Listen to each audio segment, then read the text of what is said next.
Live, local, now. From WSFA 12 News, this is a First Alert Weather Day. You're looking live over Selma and around central Alabama as we get ready for an enhanced risk of severe weather later this morning and into this afternoon and tonight. Our news and weather teams are on the ground right now around the state to bring you the latest this morning on today's Jubilee events in Selma, as well as today's storms. Good Sunday morning. I'm Jordyn Elston. This morning's top stories are just moments away, but first, we've been telling you for days to keep an eye on today's weather. WSFA First Alert meteorologist Eric Snidel joins us with what you can expect for this First Alert weather day. Right now, folks down in Selma have their fingers crossed that the weather won't be too bad during today's scheduled events as part of the city's annual Bridge Crossing Jubilee. The first event of the day is actually still in progress. You're looking at a live shot of the Martin Luther King and Coretta Scott Unity Breakfast. Of course, that prayer breakfast kicks off a day full of events in Selma, and that is where we find WSFA 12 News reporter Samantha Day. And Sam, we hear that some big names are at today's breakfast, and it looks like there are a lot of people there.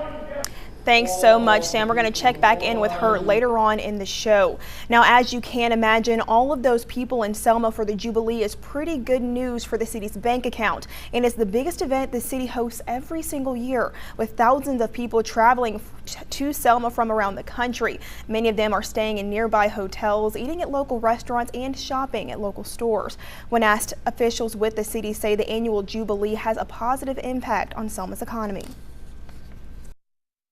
All of our area hotels, even our Airbnbs are everything's totally booked, and I understand our properties close by over in Montgomery and the Hopewell area is also booked. When we do have dignitaries come, the crowd seems to draw a bigger crowd, so we expect I would say not a record-breaking crowd, but a pretty good crowd here.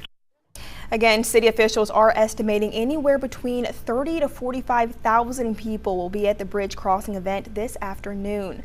Of course, there's more Jubilee events to look forward to throughout the day. The Unity Breakfast, of course, is going on right now, followed by the church service at 10 and the main event, the iconic Bridge Crossing reenactment at 2:30. We will continue to live stream those events across our digital platforms. You can watch live on WSFA.com, the 12 News app, and our Facebook page. Turning now to breaking news overnight, a suspect is in custody after a car plowed into several people in New Orleans last night, killing 2 and injuring 7 others. The New Orleans Police Department said in a written statement this morning that a suspect has been arrested and is in fact the son of one of their officers. The accident happened not far from one of the city's biggest Mardi Gras parades. Police say 2 victims were pronounced dead at the scene, 5 were taken to the hospital, and 1 person refused treatment. Everything is still under initial investigation as to the individual that is being arrested right now, where he was going, where was he coming from, as well as our victims. Where were they going, where were they coming from?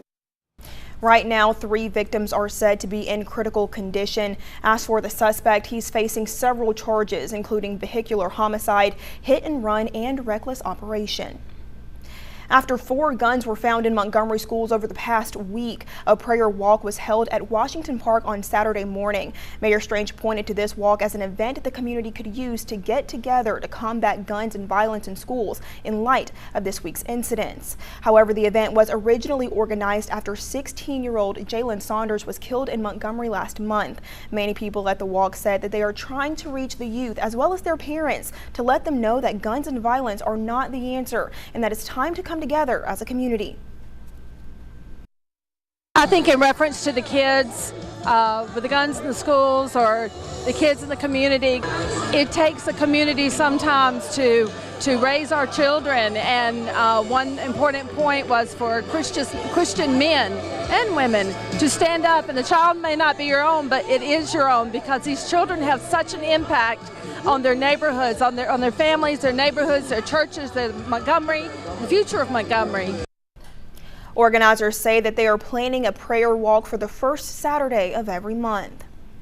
And new this morning, today is all about the bridge crossing reenactment in Selma. But last night, the Freedom Flame Awards Gala served as another important event to commemorate those who served as trailblazers for freedom. It was held last night at the Selma Convention Center, honoring people like baseball star Hank Aaron, as well as Jackie Robinson and his wife Rachel, among a number of others. Presentations and singing performances also played a part in that event. We've been telling you for days now that severe weather will be a factor today. Due to that threat, today is a first alert weather day. WSFA First Alert meteorologist Eric Snidel breaks down what we can expect the remainder of the day right after the break. All right, thanks so much, Eric. Now, another friendly reminder to download the WSFA First Alert weather app. Use it to track severe weather in real time and get alerts when those storms are affecting your area. As always, it's free to use. Coming up after the break, in this morning's sports drill, both the Tide and the Tigers in desperate need of conference wins to get one step closer to postseason hopes. Highlights coming up next. Coming up, we take you once again to Selma for a live report from this morning's Unity Breakfast. We'll be right back. It's going on as we speak at Wallace Community College in Selma. Now you can see this right now on the stage. Hillary Clinton just took the stage. She's supposed to be speaking in just a moment. Let's listen in. You have enough nerve to run for the President of the United States. We forget that women couldn't even vote until 1920. But we want you to know that in spite of all they did to knock you down, you're still rising. So this is what we want to dedicate to you. Now, you know I care for you because I'm going to do something I rarely do. I wrote a song for you, and I'm going to have enough nerve. You got enough nerve to run for the president. I got enough nerve to sing this song to you. Let's make sure it's in the right key, y'all. Come on. Come on. Wait a minute. Ready?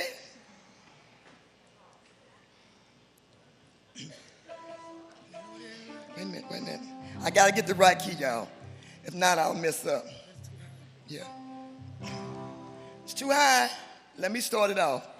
You didn't let them knock you down. You didn't let them knock you down. You stood up and took your ground. You stood up and took your ground. They couldn't take away your shine. Mighty mountains you still climb. Like we told you earlier, this is all part of the final day of the annual Selma Bridge Crossing Jubilee. WSFA 12 News reporter Samantha Day is at that Unity Breakfast this morning at Wallace Community College in Selma. And Sam, I see that Hillary Clinton just took the stage. I'm guessing she's going to be speaking here shortly. All right, thanks so much, Sam. Organizers with the event say that having such prominent people come to the breakfast each year helps bring the community together. And as we've been saying for the past couple of days, we will remain in Selma for the remainder of the morning and into this evening to cover the final day of the Jubilee. Stay tuned for our Team 12 coverage via live streams, video, photos, and more on our website and the 12 News app. Don't go anywhere. We'll have another look at our forecast as part of today's First Alert Weather Day coming up next. Thanks, Eric. Now we're going to continue our severe weather coverage and our Selma Jubilee coverage coming up tonight at 5.